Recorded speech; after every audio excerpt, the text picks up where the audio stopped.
थी और हम लोग एक ग्रुप से जुड़े हुए हैं दोनों।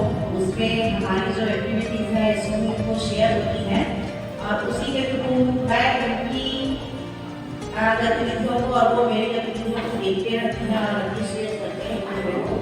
उन्होंने मुझे अभी कहा बैठे बैठे कि आप जरूर बताइए, क्योंकि जैसे साहू सर ने भी कहा कि अगर किसी एक उदाहरण से या किसी एक बच्चे का भी अगर हम काया पलट कर सकते हैं अपनी मेहनत से, तो हमारे लिए वो सबसे बड़ा इनाम है।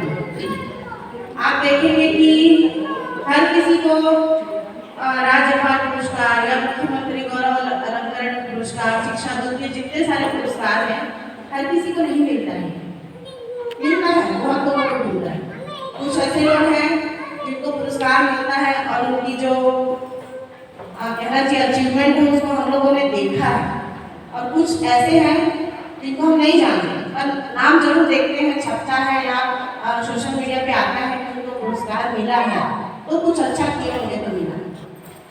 जब बात आती है हम लोगों की, यहाँ पे हम लोग 3 एमपीज हैं। मैं साहू सर को भी बहुत अच्छे से जानती हूँ क्योंकि पहले पाली ब्लॉक में थे और उनका भी स्कूल वहाँ पे नामी स्कूलों में गिना जाता है, और वो भी मेरे स्कूल आए हैं, मैं भी उनके स्कूल गई हूँ। रोजा मैम को भी, उनको भी कम समय में बहुत अच्छे से बतानी हूँ। तो मैं बताना चाहूँगी मेरी पोस्टिंग 2008 से हुई थी प्राथमिक शाला चौकपारा मुंडेरा विकासखंड पाली। तो वो जो मोहल्ला था, सबसे पहली बात तो पाली ब्लॉक का जो मुंडेरा गांव है वो बहुत अच्छे गाँव में गिना नहीं जाता, और उसके अलावा जो चौकपारा मोहल्ला है जहाँ पे मेरी पोस्टिंग 2008 से, तो वहाँ पे 2005 से शाला की स्थापना हुई थी और 3 साल बाद मेरी वहाँ पोस्टिंग हुई 2008 में। और तब मैं बस फ्रेशर थी, मतलब मेरी पढ़ाई भी कंप्लीट नहीं हुई थी। एग्जाम मैंने दिया था और सिलेक्शन हुआ, और पाली मैं कभी गई भी नहीं थी, ना मैं कभी सुनी नहीं थी, बस जहाँ पोस्टिंग मिला मैं चली गई क्योंकि मन में था कि कुछ करना है। तो जब मैं वहाँ गई ज्वाइनिंग के लिए तो बहुत सपने लेके गई थी, जैसे हर एक टीचर के सपने होते हैं कि बहुत अच्छा स्कूल होगा, बच्चे होंगे, स्टाफ होंगे, क्योंकि हम लोग जैसे अपने आसपास परिवेश में देखते होते हैं ना अपने स्कूलों को, हमको लगता है क्योंकि शहरी क्षेत्र से हम लोग जुड़े हुए हैं, हमको लगता है ऐसा ही स्कूल हमको भी मिलेगा काम करने के लिए, बहुत खुश। तो जब मैं वहाँ गई तो पहले तो स्कूल मिला ही नहीं मेरे को, फिर जब ज्वाइन करने के लिए संतुल प्रभारी फॉर्म किए कि आइए, फिर जब मैं वहाँ गई ज्वाइनिंग दिए और उन्होंने हाथ मिलाकर मुझे कहा बहुत बहुत बधाई हो, लेकिन मुझे दुख हो रहा है कि आपकी पोस्टिंग उस स्कूल में हुई। तो मैंने पूछा सर ऐसा क्यों बोल रहे हैं? तो बोले अभी से कुछ बोलूँगा तो आप भाग जाओगे जॉब छोड़ के। तो मैं बोली ऐसे मत बोलिए सर। फिर मेरे को स्कूल दिखाने लगे गए, तो स्कूल के नाम पर वहाँ पे एक कोई गांव वाले छोटा सा झोपड़ी बनाए हुए थे, छोटा सा, शायद ये जो स्टेज है इसका आधा, वो एक कमरा था वो सीट वाला, और जो ईंटे की दीवार थी उसमें वो भी नहीं था, प्लास्टर वगैरह कुछ भी नहीं था, तो छोटा सा झोपड़ी। और बोले कि ये अपना स्कूल है, और बोली सर स्टाफ? तो बोले कोई नहीं है। बोली बच्चे? तो बोले 108। मैं बोली सर मैं क्या करूँगी, मुझे कुछ नहीं आता, क्योंकि मैं स्कूल से कॉलेज कर रही थी और पढ़ते पढ़ते एग्जाम दे रही थी, रेलवे वगैरह की तैयारी कर रही थी, और मुझे कुछ भी नहीं पता था स्कूल का काम कैसा होता है। उसके बाद सर बोले कि आप स्कूल आइए और संभालिए अपने स्कूल। फिर उसके बाद जब मैं उस स्कूल को देखी, आसपास के लोगों से मिली, तो लोग बोले कि 3 साल में इस स्कूल में ये स्कूल में बोलो मास्टर महीना भर नहीं ठीक है, तुम क्या करी हा? गाँव वाले ऐसे बोले। एक यंग टाइप का लड़का था जो वहाँ का पंच था, वो मेरे को बोला बड़े बड़े गुरुजी मुझे स्कूल में नहीं टिकट पड़ा, तुम आता अत्ता ऊंचा के सैंडल बहन के आया है, तुम काम किया, वो यही बोला मेरे को। तो मैं ज्वाइन करने के बाद 3-4 दिन स्कूल ही नहीं गई। संतुल प्रभारी को फोन की, मैं बोली सर मैं नहीं करूँगी, मेरे को नहीं करना है वहाँ जॉब। घर में भी सब पूछे, मैं बोली मैं नहीं चाहूँगी क्योंकि मेरे को बहुत डर हो गया पुलिस जगह से। फिर उसके बाद जो वहाँ के सरपंच थे, काफ़ी बुजुर्ग थे, अभी अभी लास्ट ईयर उनकी डेथ हुई है, वो पिछले कई सालों से वहाँ के सरपंच थे, उन्होंने मेरे को फ़ोन किया, क्योंकि उनका जो बेटा था वो भी टीचर था, तो जब मैं नहीं आ रही थी तो स्कूल को संभाल रहे थे वो सर। तो उन्होंने मेरे को फ़ोन किया, बोले मैडम क्यों नहीं आ रहे हो? मैं बोली मैं नहीं करूँगी वहाँ पे जॉब, मैं दूसरे जॉब की तैयारी कर रही हूँ। तो बोले नहीं आप एक बार आइए, मेरे को आपसे मिलना है। तो फिर मैं गई 3 दिन के बाद फिर से, तो मेरे को बैठाए और वो समझाए, सारे बच्चे आए हुए थे और 10 वार्ड था। इस स्टेज का आधा जो कमरा था उसमें मुश्किल से 23 या 24 बच्चे बैठ पाते थे। तो 23-24 बच्चे लगभग आए हुए थे, क्योंकि मध्याह्न भोजन बनता था और बच्चे इतने गंदे थे जिसकी मैं कल्पना भी नहीं कर सकती।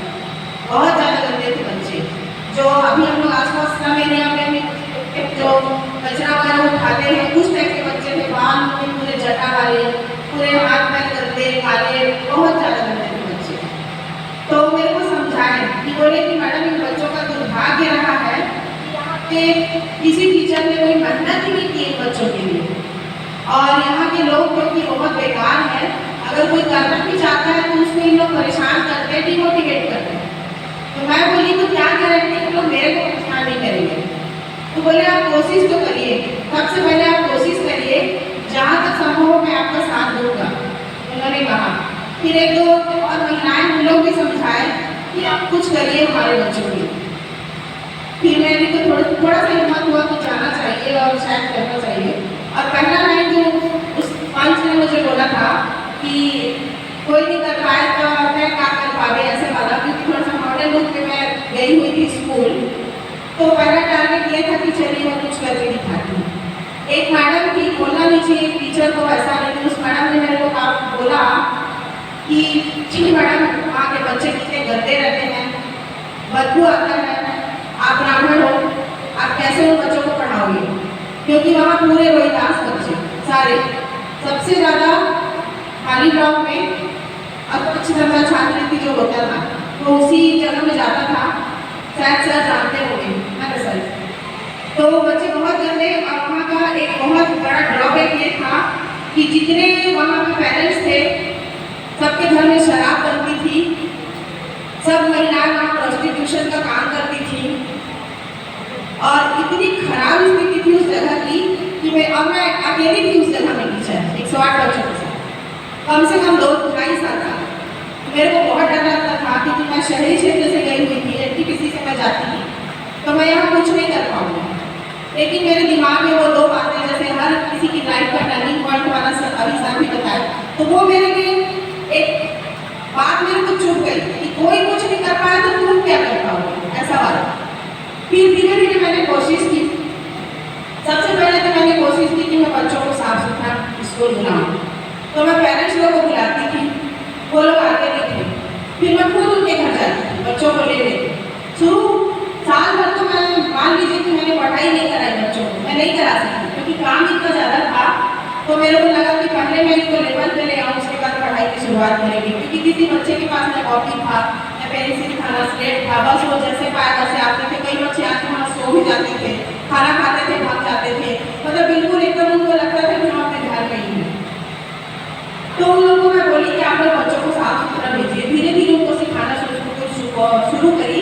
हालांकि बहुत ज़्यादा मेरे को वहाँ पे बातें भी सुननी पड़ी, गालियाँ भी देती थी महिलाएं, और ऐसे गालियाँ देती थी मेरे को समझ में नहीं आता क्या बोल रहे हैं, क्योंकि एकदम फेक लैंग्वेज था वहाँ का और बहुत गंदा माहौल था वहाँ का। अगर कुछ भी हो जाए तो सीधा टर्निया पैसा लेके आ जाते थे ना, ऐसा वाला।